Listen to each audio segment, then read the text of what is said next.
उज्जैन में लड़की से रेप के आरोपी भरत सोनी को महाकाल थाना पुलिस ने कल शाम 5:30 बजे विशेष न्यायालय में पेश किया।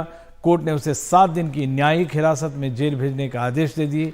हालांकि आरोपी घायल होने और इंदौर रेफर करने के कारण उसका पुलिस कस्टडी में इलाज चलेगा।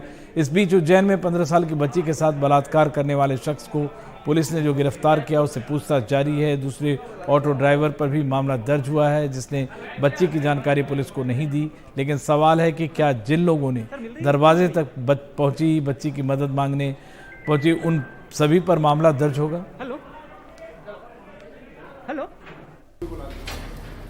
उज्जैन में बच्ची के साथ दरिंदगी करने के आरोपी को पुलिस ने गिरफ्तार कर लिया है। आपकी आंखों में आंसू भी आ रहे हैं, कोई पछतावा है इस बात को? आप पछतावा क्या था, मैंने तो कल से सुन के हमारा दिमाग ही खराब हो गया भाऊ जी। क्या बताऊं मैं, क्या कर सकता मैं इसके विषय में। मैंने तो कोई बच्चे को सिखाया नहीं था सर के, मैंने ऐसा सोचा नहीं था कि मेरा बच्चा ऐसा होगा। खुद उसके पिता रोते हुए कह रहे हैं बेटे ने अपराध किया तो मौत की सजा दो। बहुत ही ज्यादा गलत हुआ ये तो, कि बेकार काम हुआ ये तो बहुत। ये तो कोई भी हुआ, इसको तो सजा मिलनी चाहिए। इसको तो क्या सजा मिली? उसको सिवा मौत के सिवा और क्या सजा दे सकते हैं आप? आपको लग रहा है मौत की सजा देनी चाहिए? अपराध किया तो जरूर होना चाहिए ना बाबूजी। वैसे आरोपी को पकड़ना इतना आसान नहीं था। सुबह लगभग 6 बजे उज्जैन की इस कॉलोनी में डरी सहमी 15 साल की बच्ची लड़खड़ाते चलती दिखी। आधे शरीर पर कपड़ा नहीं था, मदद मांग रही थी। दरवाजे पर खड़ा कोई शख्स उसकी मदद नहीं करता। पता चला है कि बलात्कार के 2 घंटे बाद वो 500 से ज्यादा घरों, ढाबे और एक टोल नाके से होकर गुजरी। घर से वो स्कूल स्कॉलरशिप की परीक्षा देने निकली थी। यूपी की सीमा से सटे जिले से क्षिप्रा एक्सप्रेस पकड़कर बच्ची ने लगभग 700 किलोमीटर का सफर तय कर लिया। देर रात उज्जैन में ट्रेन से उतरने के बाद 3 ऑटो में वो बैठी। पुलिस ने मुख्य आरोपी को पकड़ लिया है, ऑटो जब्त कर लिया है। आरोपी तक पहुंचने के लिए पुलिस ने करीब 100 से ज्यादा लोगों से पूछताछ की। 700 से ज्यादा सीसीटीवी कैमरों के फुटेज खंगाले। रेलवे स्टेशन के बाहर पूछताछ में पता चला कि आरोपी ही बच्ची को लेकर के गया है। पहले उसने मना कर दिया, लेकिन उसकी मोबाइल लोकेशन जीवन खेड़ी के आसपास मिली। उसके ऑटो पर अर्जुन लिखा था। एसआईटी ने जब सख्ती से पूछा तो आरोपी ने अपना जुर्म कबूल कर लिया। इन्वेस्टिगेशन की टीम में शिमाल पुलिस अधीक्षक महोदय ने लगभग 30-35 लोगों को लगाया और साइबर के सारे अधिकारी और कर्मचारी उसमें लग गए और सभी वरिष्ठ अधिकारियों ने उसमें अपनी महती भूमिका निभाई और 3-4 दिनों में वो कोई भी सोए नहीं है। सभी अधिकारियों ने उसको साइबर के से और फुटेज के आधार पर आरोपी की शिनाख्त हो पाई और उसने भागने का प्रयास किया। पुलिसकर्मी भी उसके पीछे भागे और उन्होंने उसको पकड़ने का प्रयास किया। तो जीवन खेड़ी के पास एक सीमेंटेड रोड है जो लगभग 1.25 फुट ऊपर है उससे रोड अपने खेत की भूमि से, तो उससे वो टकरा गया। आरोपी के खिलाफ हिरासत से भागने के आरोप में भी मामला दर्ज होगा। वैसे उज्जैन के 2 अलग अलग थानों में उसके खिलाफ पहले से भी मामले दर्ज हैं। पुलिस ने एक और ऑटो ड्राइवर राकेश मालवीय पर मामला दर्ज किया है क्योंकि उसके ऑटो में भी पीड़ित बैठी थी, लेकिन उसने घटना की जानकारी नहीं दी। लेकिन सवाल है, जिन 500 घरों के सामने से पीड़ित गुजरी, जिन लोगों से मदद मांगी, क्या उन पर भी मामला दर्ज होगा? पॉक्सो एक्ट की धारा 21 साफ कहती है कि जो इस तरह के अपराध होने की रिपोर्ट को दर्ज करने में विफल रहता है उसे 6 महीने से 1 साल तक का कारावास या जुर्माना दोनों से दंडित किया जाएगा। एक ऑटो चालक द्वारा ये जानते बूझते पुलिस को सूचना नहीं दी है तो उसके खिलाफ पुलिस कार्रवाई कर रही है। और अन्य व्यक्तियों के बारे में जो आपने पूछा है उसमें वीडियो फुटेज का अध्ययन किया जाएगा।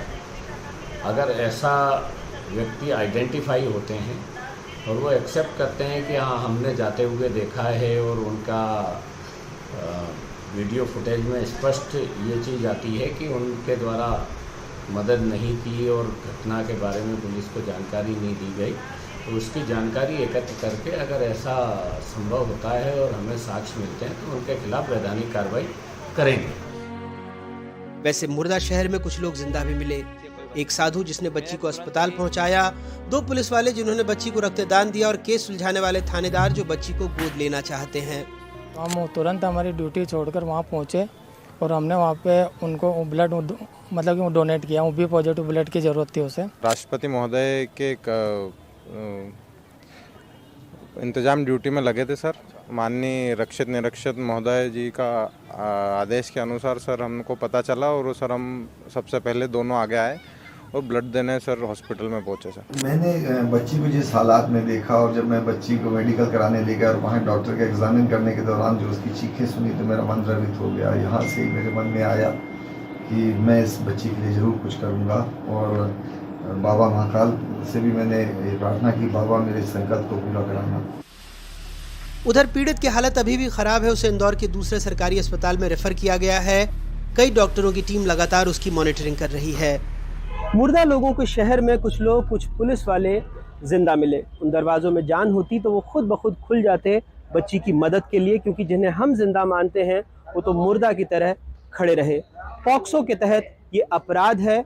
उम्मीद करते हैं उन मुर्दा लोगों को सजा मिलेगी जिससे जिंदा नजीर बन सके। उज्जैन से अपने सहयोगी ललित और भोपाल से कैमरा पर्सन रिजवान खान के साथ अनुराग द्वारी, NDTV इंडिया।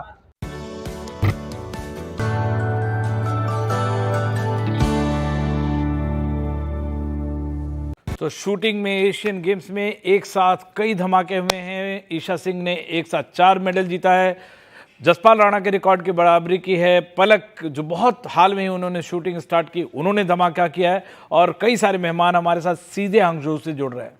सबसे पहले ईशा, आप इतनी यंग हैं, आप लोग दोनों पहली बार एशियन गेम्स में गई हैं और जब जाने से पहले बात हो रही थी तो था कि जीतना है, लेकिन वर्ल्ड मतलब इंडिया के लिए रिकॉर्ड बनाना है, ये कुछ सोच, ये कब आया दिमाग में? या आपको कब पता चला कि आपने जसपाल राणा के रिकॉर्ड की बराबरी की है? ईशा,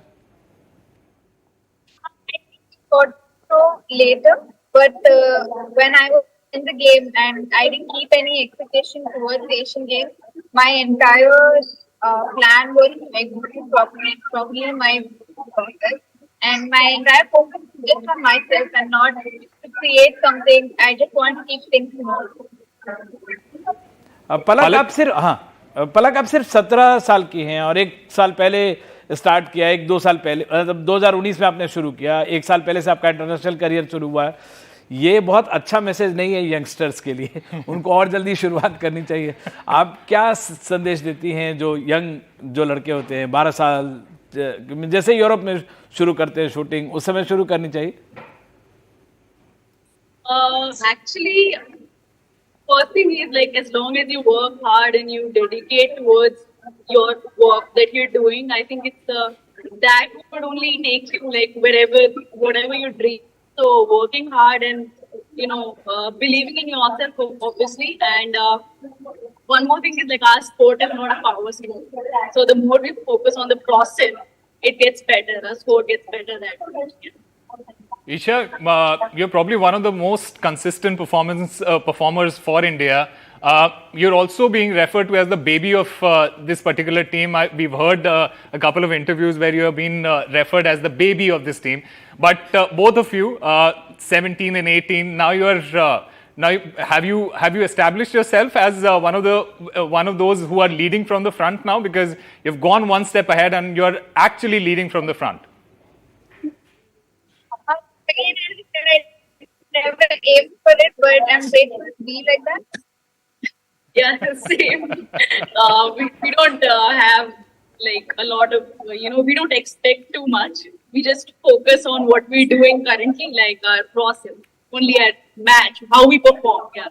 रौनक, आप इतने साल से शूटिंग में हैं और वर्ल्ड नंबर 1 शूटर को भी आपने ट्रेन किया, आपकी वाइफ हिना वर्ल्ड नंबर 1 रही हैं। कभी भी इंडिया के लिए एक और बहुत बड़ी बात है कि कभी भी हम 1-2 नहीं आए, गोल्ड एंड सिल्वर एक साथ नहीं आए।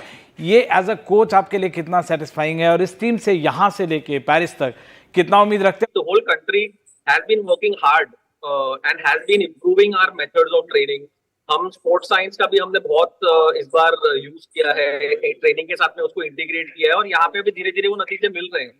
एंड आप जानते हैं कि स्पोर्ट में हर दिन वर्क इन प्रोग्रेस होता है। आप कभी भी परफेक्शन रीच नहीं करते, आप एवरी डे आप कोशिश करते कि परफेक्शन के नजदीक पहुंचते जाएं और परफॉर्मेंस के लिए इतने अलग अलग फैसेट्स इंपॉर्टेंट होते हैं। फिजिकली आप टॉप शेप में होना, टेक्निकली, मेंटली आपका एटीट्यूड सही होना, ये सारी चीज, then the support from the federation and the government, तो जब ये सारी चीजें एक साथ आती है तब जाके आपको वो परफॉर्मेंस बिल्कुल रौनक, मैंने आपको देखा, you are very academic coach, एक एक माइंड मैपिंग करते हैं, एक एक मूड्स लिखते हैं। रौनक, आपने भी देखा कई सारे शूटर्स को कंप्लेन होती है कि फादर नहीं जा पाए या कोचेज नहीं जा पाए उनके पर्सनल।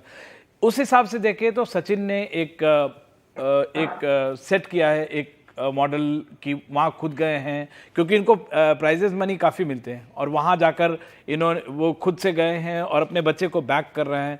ये एक रोल मॉडल भी हो सकता है आने वाले शूटर्स के लिए, खासकर अगर क्योंकि सरकार एक लिमिटेड नंबर्स में भेज सकती है, या इस तरह जो मल्टी मेगा स्पोर्टिंग इवेंट होता है वहाँ पे लिमिटेड नंबर्स होता है, आप ज़्यादा को भेज ही नहीं सकते। अगर आपको रहना है तो आपको बाहर रहना पड़ेगा। सचिन, आपने एक तरह से ये शुरुआत की है और इसका जवाब रौनक से स्पेसिफिकली चाहूंगा। आपके हाथ में फ्लैग भी लग रहा है मुझे है। क्या होता है कि एक एथलीट को परफॉर्म करने के लिए हर चीज की जरूरत होती है, बट अनफॉर्चुनेटली हमारे पास भी कुछ लिमिटेशंस होते हैं, बिकॉज वी कांट, हम हर एथलीट का पर्सनल रिक्वायरमेंट के बारे में नहीं सोच सकते, हमें पूरी टीम के बारे में भी सोचना होता है।